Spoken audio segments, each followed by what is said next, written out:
Bonjour à tous, c'est Katniss pour une nouvelle partie commentée de StarCraft 2. Donc cette fois-ci un PVP.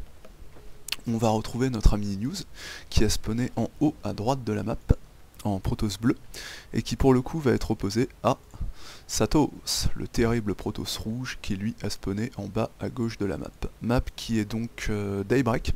Daybreak, je vous rappelle que c'est une map à 2 points de spawn, ce qui signifie que si vous êtes en bas à gauche, votre adversaire est forcément en bas à droite. Map assez sympathique dans le sens où en fait vous avez des rochers destructibles situés en milieu de map que vous pouvez casser environ dès le middle game et qui vous permettent en fait de tracer chez votre adversaire en ligne droite comme je viens de le faire avec ma souris. Alors que, comme va nous le montrer la prop de Satos, lorsque les rochers ne sont pas détruits, vous êtes obligé de vous taper tout le tour de la map, comme je suis en train de le faire avec ma souris. Qu'avons-nous du côté des deux joueurs? Un pylône, un pylône ma foi assez loin du Nexus.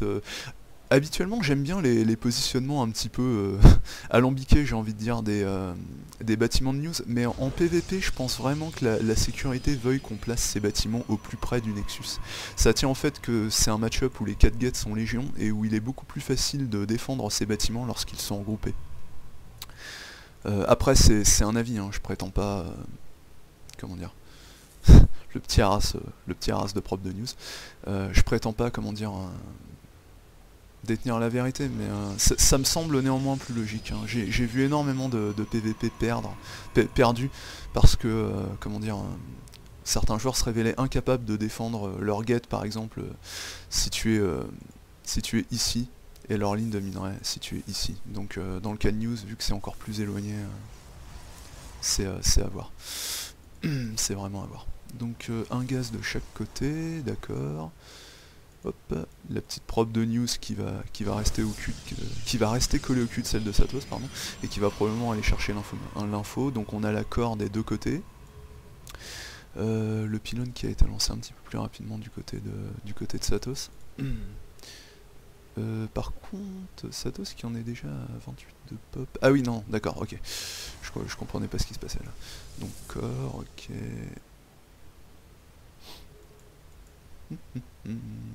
Le match-up PVP, c'est un match-up qui, à l'instar du PVZ, nécessite d'attendre quelques minutes, comment dire, pour que la tech de la...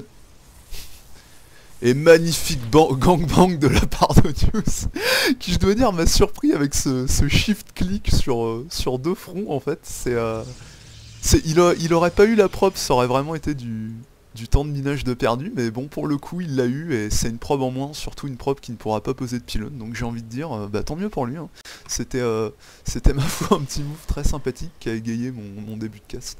Donc well. En termes d'unité, il est intéressant de constater que, comment dire, Satos a privilégié le Zélote en tant que première unité, alors que, comment dire, News a pris le parti en fait de skipper, de sauter ce Zélote, attendre que la corde se finisse pour passer directement en Stalker. C'est un choix, hein, il y a des avantages aux deux méthodes, sachant que si vous skippez le Zélote, en fait, vous vous retrouvez avec une économie légèrement meilleure, tandis que si vous... comment dire, tandis que si vous le faites en tant que première unité, il est plus facile d'aller scouter l'adversaire ou de défendre un éventuel proxy Dorax. Alors ça c'est assez intéressant.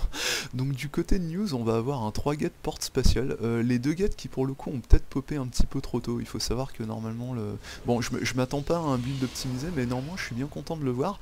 Alors que du côté de Satos on a 2 Rax et complexe robot. Donc la tech qui est décidée des deux côtés des joueurs. Bah, de fait je donnerais un léger avantage à News, puisque la porte spatiale est en fait un peu le contre, j'ai envie de dire le contre build order de la robot, dans le sens où les phénix peuvent lever les IMO et sont également de très bonnes unités pour contrer les colosses.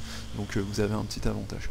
De la même manière, hein, si Satos était parti conseil crépusculaire, c'est lui qui aurait l'avantage, puisque le Blink Stalker est un excellent contre build order à la porte spatiale. Donc voilà. Je vais pas revenir sur ce que j'avais déjà dit dans un cast qui date maintenant de quelques mois, mais concrètement, le PVP est considéré un petit peu comme un match-up gamble. Première unité de Satos qui va être l'immortel, en comptant le fait qu'il a sorti une Sentry et qu'il a pris la Xel'Naga. Il va probablement... il a un assez bon map control pour l'instant, il va probablement chercher à prendre Expand. Comme l'a fait News, qui lui... qui lui doit être confiant au niveau de ses Phoenix, j'imagine. Par contre, il s'est arrêté à 2, c'est assez surprenant. Voilà, d'accord, donc 3 Phoenix. Et très bonne chose pour... pardon. Très bonne chose pour News en fait, puisque Satos va partir sur Colosse, visiblement, vu qu'il a sorti la bête soutien robotique, ce qui va assurer au Phoenix un rôle vital dans la... Pour peu qu'il ne perde pas ses Phoenix lorsqu'il va aller faire un petit peu de harass, il devra se retrouver assez bien dans cette partie, j'ai envie de dire. Et Satos qui n'a toujours pas posé la B2. Donc le fait qu'il ait pris ces 2 gaz et qu'il n'ait pas pris sa B2 tendrait à penser qu'il va partir sur un all-in, une base probablement avec 1 ou 2 colosses, j'imagine. Donc là en fait ce qui va être vital pour News, ça va être d'avoir l'information, mais vu qu'il a eu le bon sens de partir sur Phoenix, il va se la procurer très rapidement. Je rappellerai jamais assez en fait la difficulté dans le match-up PVP d'avoir l'information passé 7 minutes 30 de jeu. En sens, les Phoenix sont vraiment d'excellentes unités, vu que non seulement ils vous procurent l'information, quel que soit le nombre de sentry qu'a votre adversaire, ou le nombre d'ops, mais en plus ils vous permettent de faire du harass. Donc c'est vraiment très bien. Justement, les Phoenix sont vraiment très bons pour lever et tuer les sentry. Bon, pendant qu'on a 2 forges sur... alors ça c'est... J'ai envie de dire, c'est vraiment très risqué ce que fait Satos. Hein. Là il a popé 2 forges, donc j'imagine qu'il va tenter un timing push. Oh, un petit peu trop gourmand News. Alors c'est une bonne chose de lever le... Non. Ouais, alors là Satos qui a vraiment été très long sur... Alors là sans déconner, s'il se fait limo, c'est... Bon bah, excellent move de la part de News. Alors là pour le coup qui est complètement imputable à Satos, hein, qui a vraiment été trop long à réagir, j'ai envie de dire. Bon, d'après moi il doit vraiment être surpris par la tech Phoenix. Hein. C'est voilà, supprimer le map control de... Dès lors que vous avez des Phoenix, si vous ne pouvez pas faire de harass ou après avoir fait du harass, servez-vous-en pour supprimer le map control de votre adversaire. Très bonne chose. Qu'il se retrouve vraiment dans le noir. Par contre c'est vraiment dommage Satos qui a sorti ces 2 forges mais qui ne les rentabilise absolument pas et qui a rajouté encore 3 gates. 6 gates, une robot et 2 forges. Il a sorti beaucoup trop de bâtiments pour un timing sur une base. Hein. J'ai l'impression qu'il navigue un petit peu en terrain inconnu l'ami Satos. Voilà, là il va pusher, mais du coup quelle était l'utilité de sortir ces 2 forges? On peut se poser la question. Pendant que l'observateur de News va voir ce push sortir. Ce qui indique qu'il a sorti la robot, hein. Je l'ai pas mentionné. Voilà, la robot qui est ici. De son côté, il rajoute 2 gates, il a un petit contingent d'unités ici. Ouais, News qui peut se retrouver dans une situation délicate. Hein. En termes d'unités, on peut voir qu'il y a beaucoup plus de stalkers du côté de Satos, ce qui est normal vu qu'il est parti sur une base. Mais d'un autre côté, on a 4 Phoenix, plus les unités qui vont être warpées bien plus rapidement. Bon, Satos a un pylône ici, mais on va voir ce que ça va donner. News en fait a eu la présence d'esprit de warper 2 gates supplémentaires qui vont probablement lui être très utiles. On peut voir qu'il envoie ses Phoenix. Alors ça, je pense qu'il aurait été préférable de conserver les Phoenix ici pour ajouter en fait une pression supplémentaire, lever les IMO et les sentry pour éviter les force field, mais visiblement News qui en fait est confiant sa micro. Par contre là il faut vraiment faire quelque chose avec ces Phoenix, hein. Si on les envoie c'est pour harass. Là ils sont en train de se branler la nuit, c'est pas vraiment le plus utile du monde. Bon, Satos qui malheureusement c'est un peu chier dessus au niveau de... Voilà, c'est déjà beaucoup mieux. Bah ma foi... Ouais, c'est vraiment dommage là, parce que je donnais vraiment News gagnant, News qui est contraint de sortir ses probes, alors que s'il avait conservé ses Phoenix ici et laissé son armée là, je pense qu'il s'en serait très très bien tiré. Hein. Je veux dire, il a davantage de gates que son adversaire, bon ça il l'ignore, non pardon, autant pour moi. Il a une gate de moins que son adversaire, mais ses renforts pop directement, et avec l'appui des Phoenix qui auraient levé les Sentry et Imo, je pense qu'il s'en serait beaucoup mieux sorti. Alors que là, bon, fort heureusement pour lui, il a 2 Imo, donc je pense que contre les Stalkers ça va faire le taf. Mais disons que je pense qu'il a pas géré cet affrontement de manière aussi de la façon la plus optimale, j'ai envie de dire. Satos qui a tenté un petit move de micro en backant son IMO, mais c'était probablement un petit peu tard. Bon bah là pour le coup comment dire la game qui clairement va tourner en faveur de News hein, pour la bonne et simple raison qu'il a déjà cette B2 de posée. En termes d'unité, ouais le nombre de probes est à peu près égal, mais voilà. Alors les Phoenix qui qui se sont décidés que la pause. D'accord. J'ai vraiment un gros problème avec la minuterie, c'est que j'oublie très régulièrement de la checker. De fait, j'avais complètement zappé que la partie était relativement très courte. Donc oui, j'allais dire en fait les Phoenix qui avaient décidé que la pause café était finie et qui se remettaient enfin au boulot, mais c'est justement ce moment-là où Satos a décidé de clore cette game, hein, vu que je pense qu'il était assez lucide quant au fait qu'il avait peu de chances de remporter la partie. Donc ma foi. Une game assez courte mais néanmoins qui démontre une chose, c'est que quand vous partez sur un timing agressif sur une base, il faut quand même réfléchir un minimum à ce que vous voulez faire, parce que là en l'occurrence je pense que le problème de Satos c'est qu'il a été beaucoup trop gourmand. Je me répète, mais Seagate plus une tech Colosse et comment dire et deux forges sur la B1, c'est beaucoup trop pour un Protoss. Je veux dire, ça c'est ce que vous faites tourner sur B2, pas sur B1. Et quand je dis sur B2, c'est une B2 pleinement rentabilisée.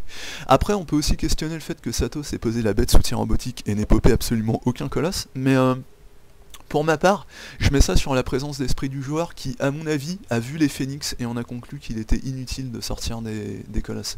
Je veux dire, il était évident que... Enfin, déjà que son build était quand même particulièrement lourd à assumer sur une B1. Si c'était pour sortir un, voire grand maximum 2 colosses et se les faire zapper par les 4 Phoenix avant même d'être arrivé jusqu'à la B2 News, effectivement c'était inutile de les sortir. Donc là, pour le coup, je pense vraiment qu'il a eu raison, mais d'après moi, dès lors qu'il a vu les Phoenix, je pense que la meilleure chose à faire aurait probablement été de sortir un observateur comme première unité avec le complexe pour voir ce que News allait faire. Parce que encore une fois, les Phoenix sont très bons pour vous retirer votre map control et Satos n'en a pas eu. Enfin, il a vu l'armée de News quand il a été l'affronter lui-même. Donc au final, si vraiment, je pense que la première chose qu'il aurait dû faire, ça aurait été prendre l'info grâce à un observateur qui est une des rares unités à pouvoir se défier des Phoenix, dans le sens où il est cloqué. Et ensuite, eh bien, après avoir vu la B2, je pense qu'il aurait été de bon augure, soit de la poser lui-même, soit...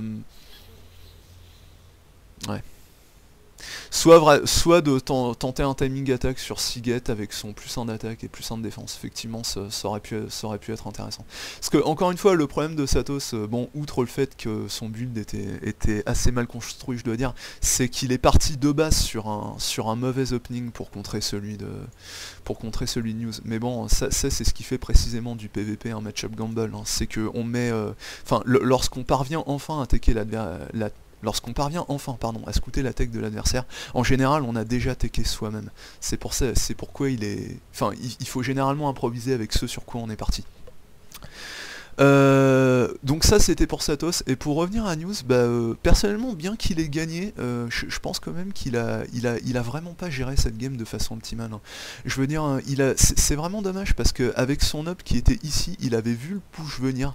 Tout ce qu'il avait à faire en fait, c'était prendre une très bonne concave avec ses unités ici, profiter pleinement de ses 5 gates, conserver ses Phoenix. Parce que je vous rappelle que les Phoenix, même s'ils sont en vocation à scouter et faire du harass, peuvent vraiment vous apporter la force de frappe supplémentaire qui vous manque durant une fight où en fait vous et votre adversaire avez sensiblement le même nombre d'unités. Encore une fois, ils peuvent, même s'ils ne les détruisent pas, ils peuvent lever les unités les plus contrariantes, j'ai envie de dire, de votre adversaire, comme par exemple l'IMO, qui est vraiment dévastateur contre les stalkers, ou alors la sentry, ne serait-ce que pour... si vous parvenez à lever les sentry, non seulement ça retire les champs de force, mais aussi ça retire le bouclier gardien qui amoindrit les dégâts des stalkers. Donc vraiment une bonne opération quand vous avez à prendre une fight, de conserver vos Phoenix près de vous, hein. Et à la rigueur, si vraiment vous voulez les envoyer pour harass, eh bien profitez-en. Alors j'ai bien conscience que ça nécessite de la micro, ce n'est pas simple.